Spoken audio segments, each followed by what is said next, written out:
pertama adalah mata, hidung, mulut, leher, tangan, dada, punggung. Jadi beda ya. Jadi mata yang kita lihat hanya konjungtiva dan sklera saja. Karena santelasma tidak berhubungan dengan paru. Karena lipid itu nggak ada nemplok di paru, nemploknya ada di pembuluh darah. Jadi kita cek adalah konjungtiva. Normalnya anemis. Sklera normalnya ikterik ya. Anikterik. Kemudian setelah itu kita lihat hidung. Hidung yang pertama kali kita lihat adalah lihat dia intak tidak. Intak itu artinya utuh ya. INTAQ. Jadi bukan KQ. Intak artinya utuh nggak. Contohnya apa? Misalnya dia kecelakaan atau dia kena kejahatan di sabet kilang, itu kita tuliskan. Tapi kalau dia memang dari karena kongenital nggak kebentuk cuping hidungnya, ya kita tulis aja. Tapi sebenarnya kalau dia udah dewasa nggak akan ganggu. Yang kita ganggu adalah kalau yang tadi kecelakaan atau karena kejahatan dia ada perubahan. Kemudian kita lihat ada deformitas nggak? Deformitas itu perubahan bentuk. Paling gampang deformitas kita lihat di sini. Apa ini namanya? Tulang hidung. Ya tahu tulang hidung. Apa namanya? Septum nasal. Jangan tulang hidung, septum nasal. Ini yang di belakang Anda nggak kelihatan loh. Sama kan berdirinya ya? Saya dengan Anda. Oh, berarti kurang olahraga berarti Anda. Nggak kuat menyangga tubuh. Ya, septum nasal. Ini paling sering kelihatan deformitas. Contohnya apa? Kebentur di tonjok orang. Ini bisa bengkak sampai miring. Ya, kemudian biasanya ada hiperpigmentasi, kemerahan di sini. Kemudian kita lihat ada discharge. Discharge itu keluaran, ya. Bisa dia darah, bisa dia sekret. Kalau darah hati-hati, bisa jadi mungkin benturan bisa, atau mungkin karena dia ada sesuatu, mungkin tiba-tiba dia mimisan, atau bisa juga pada pasien cedera fraktur basis kranium. Jadi tulang dasar tengkoraknya patah. Biasanya dia akan keluar dari hidung, mulut, telinga, itu darahnya. Ya, kita lihat discharge-nya. Kemudian kita lihat lagi menggunakan alat ujian. Saya nggak akan praktekkan masukkan, tapi Anda tahu ini namanya spekulum hidung. Ya, cara masukkannya, jadi posisi pasien agak dongak. Ini masuk aja, ya. Set, ini akan kebentur sama si tulang ini. Ya, sama-sama cuping hidungnya. Jadi begitu udah kebentur, mentok, ya, nempel, baru Anda buka. Jadi kalau dia begini, ini cuping hidung ya. Kalau cuping hidung, Anda nggak boleh tengah-tengah begini sebuka, nggak boleh. Jadi masuk, plek sampai nempel di sini, ya. Saya nggak akan praktekkan karena kayaknya nggak ada alkohol juga. Jadi dia nempel, plek masuk, kemudian baru buka. Terus centerin.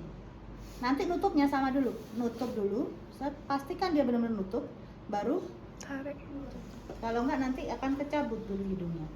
Nah, yang diperhatikan apa pada untuk spekulum hidung ini? Yang perhatikan pertama adalah lihat distribusi daripada silia atau rambut hidung.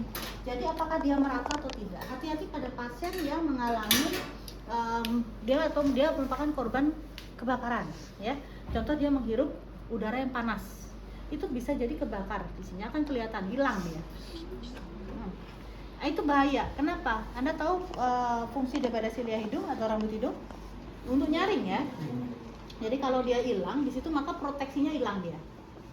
Makanya tidak distribusinya merata atau tidak. Kemudian Anda lihat apakah mukosanya, jadi dasar daripada si hidung ini kemerahan atau biasa aja. Kalau dia ada iritasi, dia akan kelihatan kemerahan. Ada senterin itu dia kemerahan. Kemudian lihat apakah ada discharge. Jadi mungkin dia epitaksis, mungkin dia mimisan, tapi dia nggak sampai keluar. Tapi di situ udah ada. Atau sekret. Atau satu lagi yang bahaya adalah polip. Jadi Anda melihat begini, kok ada apa ya? Ada kayak daging yang nonjol. Apalagi pasien mengatakan dia nggak enak di sini. Anda palpasi ternyata memang ada massa misalnya.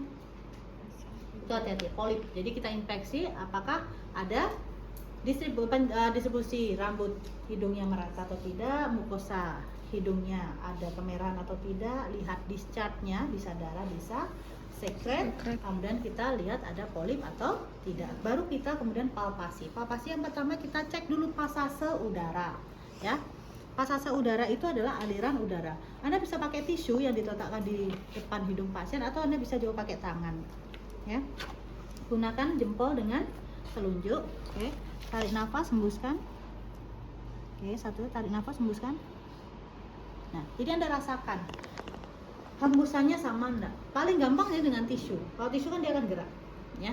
Itu kita lihat pasase udaranya lancar atau tidak. Baru kita palpasi daerah septum nasal. Ada nyeri tekan, ada tanda krepitasi atau tidak. Kemudian kita palpasi daerah 4 sinus. Saya kasih clue-nya 2 deh ya. Duanya lagi Anda cari. Yang pertama adalah sinus frontalis di atas alis, ini di palpasi. Normalnya nggak nyeri, nggak sakit kan? Tapi kalau Anda lagi flu, Anda sakit gigi, ini bisa nyeri. Sinus itu kan dia lubang-lubang ya, bisa jadi dia ikut kena infeksi, jadi dia membengkak. Nah ini yang bikin nyeri. Kemudian dari sini, nah ini ya, sepanjang tulang hidung apa namanya, di bawah mata apa namanya, dan yang pasti yang di bawah ini adalah sinus maxillaris, karena ada tulang maksilar ya. Jadi ada 4 sinus, nanti ujian harus hafal semua. Saya sudah kasih clue-nya 2 lah, setengah 50%. Kelompok lain saya kasih cuma 1 lagi. Ya, 25% saya kasih. Nyeri harusnya tidak ada nyeri ya. Setelah itu kita ke mulut. Mulut yang dicek sama, cuma ada satu yang berbeda dan kita menggunakan tong spatol. Jadi tong spatol dan pen light. Anda lihat tong spatol ini kan ada gini ya, ini cekung, yang di sini cembung. Yang kita gunakan adalah cembungnya di bawah. Kenapa? Karena kita mau nahan si lidah. Kalau Anda begini, ini kalau untuk nyingkirin lidah. Contoh misalnya ada sesuatu di sini Anda begini, set. Jadi cekungnya yang di bawah. Tapi kalau untuk nahan lidah, karena kita mau lihat daerah belakang. Jadi ini harus, nggak boleh Anda begini. Anda nggak akan, otomatis tekanannya akan di ujungnya aja, nggak bagus. Jadi Anda pakai yang cembungnya di bawah, ditekan. Yang pertama kali Anda lihat adalah uvula. Uvula itu yang gantung, ya. Uvula itu tepat di tengah, tidak ada deviasi uvula. Kemudian lihat bagian pinggirnya itu udah tonsil, dia nggak boleh bengkak, nggak boleh ada kemerahan. Jadi kita lihat daerah tonsil ada bengkak, ada kemerahan atau tidak, ada tanda-tanda tonsilitis atau tidak, atau mandel, ya. Kemudian kita cek kebersihan gigi dan mulut, ya, ada karies gigi, kemudian ada stomatitis ada atau tidak. Stomatitis tadi apa? Stomatitis tadi sempat loh saya kasih tahu di pemeriksaan kardio. Stomatitis adalah iya, paling Anda pasti pernah deh kena ini. Kayak gigit nggak kerasa jadi apa? Sariawan. Stomatitis. Stoma itu lubang, tis itu adalah radang, inflamasi. Makanya dia bentuknya kayak lubang-lubang kan? Stomatitis. Ya, kemudian lihat ada kandidiasis atau tidak. Anda nggak lihat lidah cyanosisnya nggak dilihat, tapi Anda lihat lidahnya adalah terkait dengan stomatitis dan kandidiasis. Ya. Nah, habis itu kita ke leher. Buka lagi nih.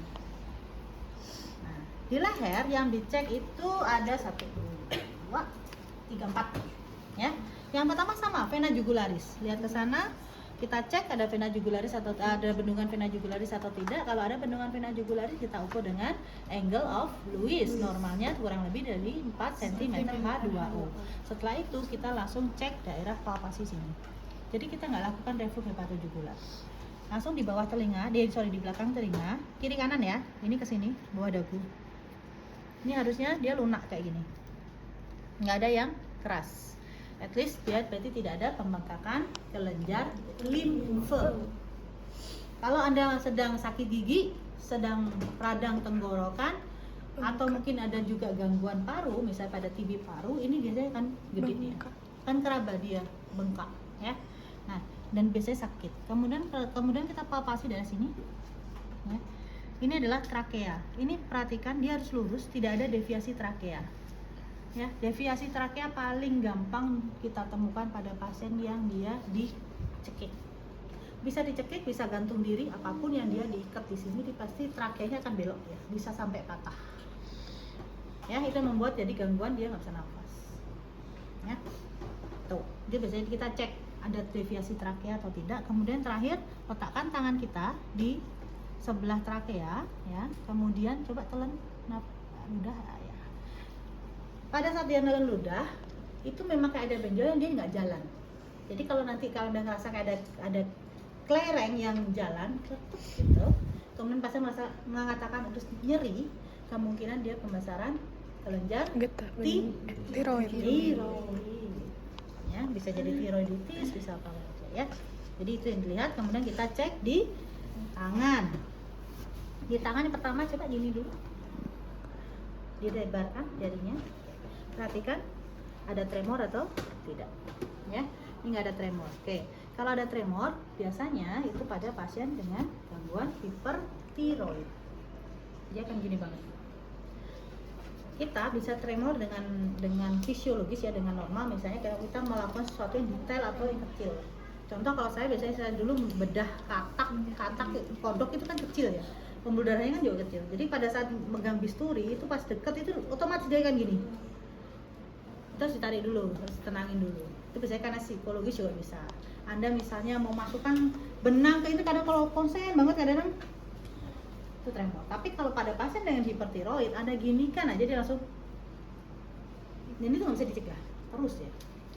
Kemudian pemeriksaan selanjutnya hampir mirip dengan kardiovaskular. Cek ada sianosis atau tidak, pumping finger ada atau tidak, nicotine staining ada atau tidak, asalnya dingin atau hangat. Kemudian cek CRT, titik edem, turgor, kulit. Kita nggak akan cek nadi dan tekanan darah. Skip sana ya. Kita langsung cek ke dada. Dada yang pertama dilihat adalah bentuk dada dulu. Kalau di jantung nggak ada ya. Kita lihat bentuk dada. Bentuk dada normalnya adalah normal chest. Yang nggak normal apa? Pigeon chest, funnel chest, barrel chest. Nanti Anda lihat sendiri. Searching yang kayak apa. Kalau paling gampang itu adalah pigeon chest. Pigeon merpati. Anda pernah tahu merpati ya? Yang dengan sombongnya dia ini, maka dia sama. Jadi sternum ini kan dia rata ya. Nah, mulai dari clavicula dia nyambung sternum, ini dia mulai naik dia. Set ke sini. Costenya ini kan datar, dia mulai juga naik begini. Jadi dia sternumnya naik, costenya naik. Kenapa bisa terjadi itu? Ini ada gangguan oksigenasi dalam waktu yang lama. Jadi si paru kompliensinya nggak bisa full. Akhirnya si badan kita, oke deh yuk kita gedein lagi rongga dadanya supaya siapa tahu dengan digedein dia bisa lebih compliance lagi. Makanya dia akhirnya secara otomatis dia sama seperti Anda kalau sesak nafas pasti ada kan gini.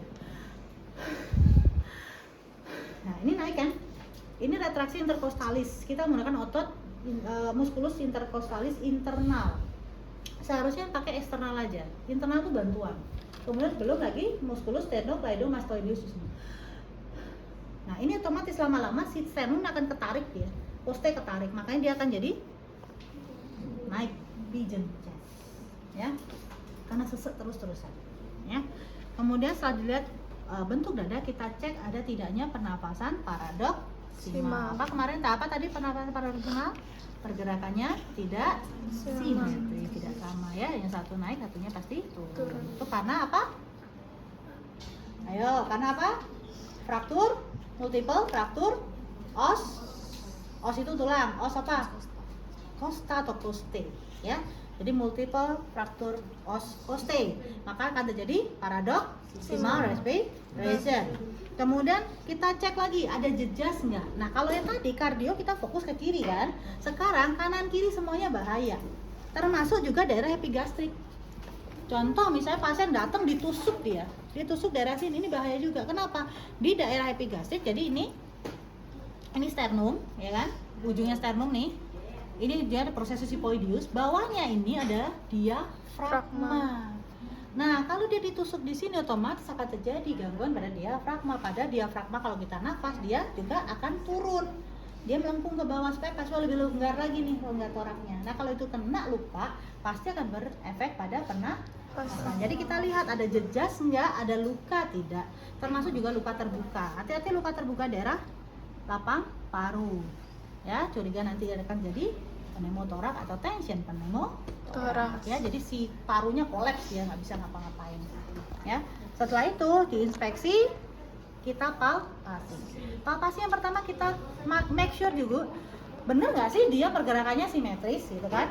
Nggak kelihatan kok, kayaknya nggak sama, tapi nggak kelihatan banget. Kita tempelkan begini. Oke, ya, tarik nafas. Oke, sama-sama naik. Tarik nafas lagi, langsung turun, langsung hembuskan. Nah, ini sama-sama turun. Jadi semua lapang paru. Hitungan dari ICS 2 sampai ICS 6. Ya, harus naik. Kemudian kita palpasi koste, sama seperti jantung. Cek ada nyeri tekan atau tidak, cek ada tanda krepitasi ada atau tidak ya. Kemudian palpasi yang tambahannya adalah untuk paru adalah kita cek taktil vokal fremitus. Jadi pada saat kita ngomong itu kan paru bergetar. Nah, getarannya ini bisa dijalarkan sampai ke dinding dada. Syaratnya apa? Jadi ada paru, ada pleura kan? Nah, antara paru dengan pleura itu ada cairannya. Kalau dia cairannya masih bening, cairan pleura bening, maka pada saat si paru getar, pleuranya itu getar, akhirnya dinding dada getar. Tapi kalau dia ada gangguan, infeksi, inflamasi, maka si cairan itu berubah jadi nanah yang kita sebut sebagai eksudat. Nanah kan kental ya. Jadi kalau si paru getar, kira-kira pleuranya bisa nerima getarannya enggak? Enggak, dia teredam oleh si eksudat itu, sehingga nanti yang kita rasakan ini kiri getar loh, yang kanan kok nggak jelas ya, bahkan sampai hilang bisa. Ya, itu bisa kita temukan pada pasien dengan efusi pleura.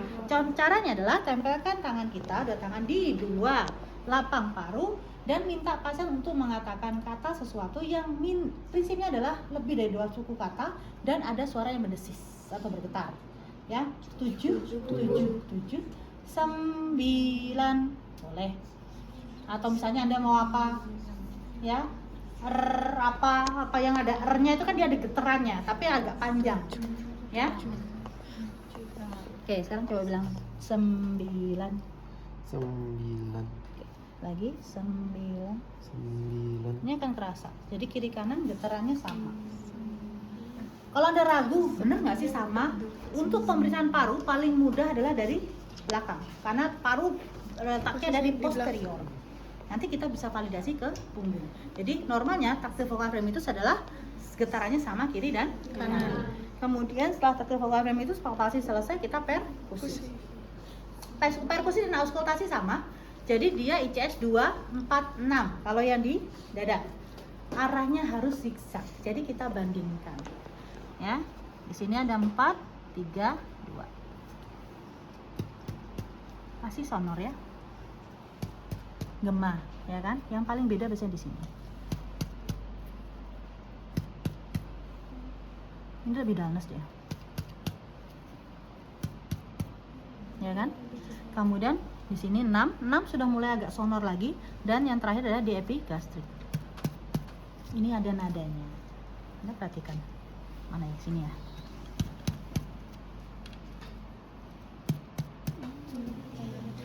Ada kayak lebih nyaring, lebih gema, tapi apa ya? Nah, ini yang kita sebut, jadi daerah epigastrik atau abdomen itu disebut sebagai suaranya adalah timpani.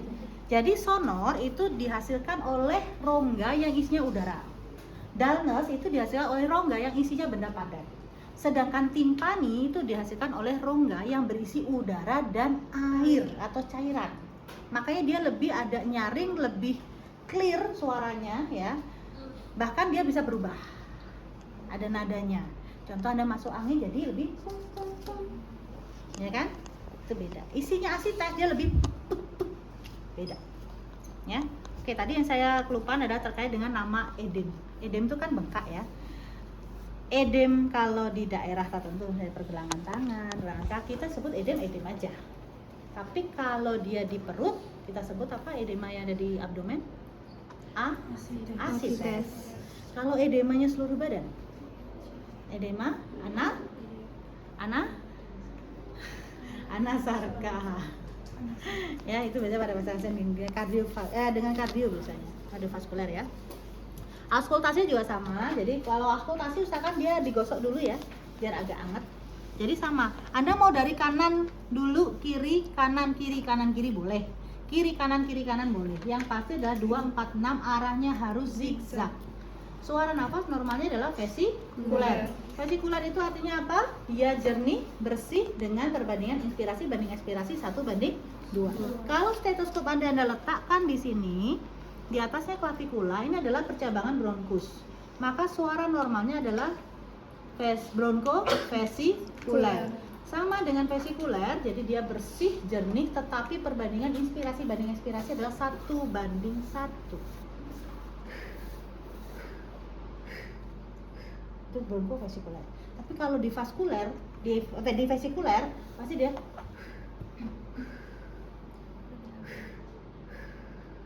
jadi 1:2. Kenapa? Karena ada difusi gas di paru. Jadi ini dia numpang lewat doang.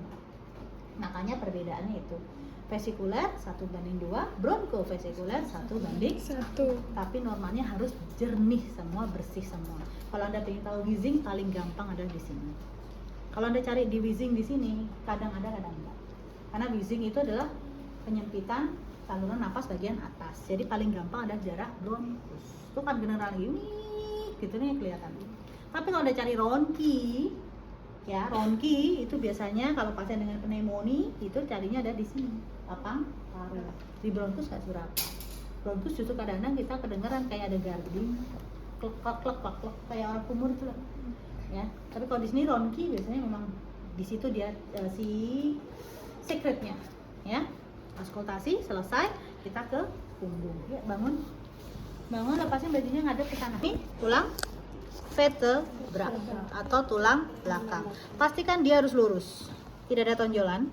Hati-hati kalau dia bentuknya adalah kyphosis, lordosis atau skoliosis. Kenapa kita harus melihat ada nggak sih bentuk seperti itu? Karena pada saat si tulang belakang ini berubah bentuknya, maka itu akan mempengaruhi rongga torak. Otomatis komplain paru terganggu lagi kan? Makanya kita perhatikan dia vertebrae harus lurus. Kemudian, nah Anda bisa lakukan palpasi, kemudian perkusi, auskultasi. Ini tidak ada peraturan harus ICS berapa. Yang pasti lakukan dia di bawah skapula. Ini adalah tulang skapula. Jadi tulang apa sih bilang kayak ini ya, besar ya di sini. Jadi tampil bawahnya. Anda kalau mau taktil vokal frame itu berarti di sini. Oke, coba 7. Nah, dia lebih kerasa. Getarannya lebih kerasa. Perkusi Anda akan ketemu sonor semua biasanya, karena dia kan langsung berhadapan dengan paru. Mungkin yang sebelah kiri sonornya tidak senyaring yang kanan, itu aja. Tapi dia akan sonor, karena kita ngetuk pertama adalah udara. Auskultasi vesikulernya akan terdengar lebih jelas banget di sini dibanding di depan. Kenapa di depan kadang suka rancu dengan duk, duk, duk. Jadi kadang kita kalau nggak terbiasa, apalagi ruangan ramai, vesikuler nggak ya. Kita bisa cek di daerah ya, gampang kan, selesai. Oke, saya ulangi lagi, yuk pakai bajunya boleh. Mata dicek adalah konjungtiva, normanya anemis, dan sklera normanya adalah anikterik. Kemudian kita palpasi daerah, kita lihat daerah hidung. Yang pertama kali kita lihat adalah intak atau tidak, atau utuh atau tidak, ada deformitas atau tidak, ada discharge abnormal atau tidak, atau keluaran tidak normal, bisa darah, bisa sekret. Kemudian kita cek pasase udara, normanya pasase udara harus lancar dua-duanya. Kemudian kita lakukan inspeksi dengan menggunakan spekulum hidung. Yang pertama kali kita lihat adalah distribusi silia atau rambut hidungnya merata atau tidak. Lihat mukosanya ada pemerahan atau tidak. Lihat ada discharge abnormal atau tidak. Lihat ada polip atau tidak. Kemudian kita palpasi. Palpasi pertama kita lakukan palpasi di daerah iktus, di septum nasal. Septum nasal kita cek apakah ada nyeri tekan, ada tanda krepitasi atau tidak. Kemudian kita palpasi di daerah 4 sinus, normalnya tidak boleh ada nyeri. Kemudian kita lihat di mulut. Mulut yang kita perhatikan adalah lihat mukosa bibir ada sianosis atau tidak, mukosanya lembab atau tidak. Kemudian kita cek daerah mulut dan lidah menggunakan tons patel. Kita cek apakah uvula tepat di tengah atau ada deviasi uvula. Kemudian kita cek daerah tonsil, apakah ada tanda tonsilitis atau tidak. Kita cek kebersihannya, ada karies gigi atau tidak, ada stomatitis ada atau tidak, atau adanya candidiasis. Kemudian kita cek daerah leher. Leher yang pertama kali kita lihat ada distensi vena jugularis atau tidak. Kalau ada kita ukur dengan menggunakan angle of Lewis, normalnya tidak boleh lebih dari 4 cm H2O. Kemudian kita palpasi daerah kelenjar limfe, seharusnya normalnya tidak ada pembengkakan. Kemudian kita palpasi daerah tulang trakea, tidak boleh ada deviasi trakea. Kemudian kita cek daerah kelenjar tiroid. Pasien disuruh untuk menelan, tidak ada keluar nyeri dan juga tidak ada pembesaran kelenjar tiroid. Kemudian kita lakukan di tangan. Yang pertama kita minta pasien untuk mengangkat tangannya, kita lihat ada tremor atau tidak. Kemudian kita cek adakah sianosis pada kuku atau tidak, ada clubbing finger atau tidak, ada ticking staining ada atau tidak. Kemudian kita cek akralnya apakah dingin atau hangat. Kemudian cek CRT-nya kurang dari 2 detik, toleransi 3 detik. Kemudian kita cek fitting edem dan cek turgor kulit. Kemudian kita cek adalah di dada. Dada yang pertama kali kita lihat adalah bentuk dada, normalnya dan normal chest. Kita lihat ada tidaknya barrel chest, funnel chest atau pigeon chest. Kemudian kita lihat pergerakan dadanya, simetris atau tidak. Ada tidaknya pernafasan paradoksimal. Kemudian kita lihat ada jejas atau tidak, ada lesi atau luka terbuka pada dada atau tidak. Kemudian kita palpasi ya. Palpasi pertama adalah di setiap poste apakah ada nyeri tekan atau tidak, ada tanda krepitasi atau tidak. Kemudian kita lakukan taktil vokal fremitus. Normalnya harus kiri kanan bergetar simetris. Kemudian kita lakukan perkusi. Perkusi dilakukan di ICS 2, 4, 6 arah zigzag.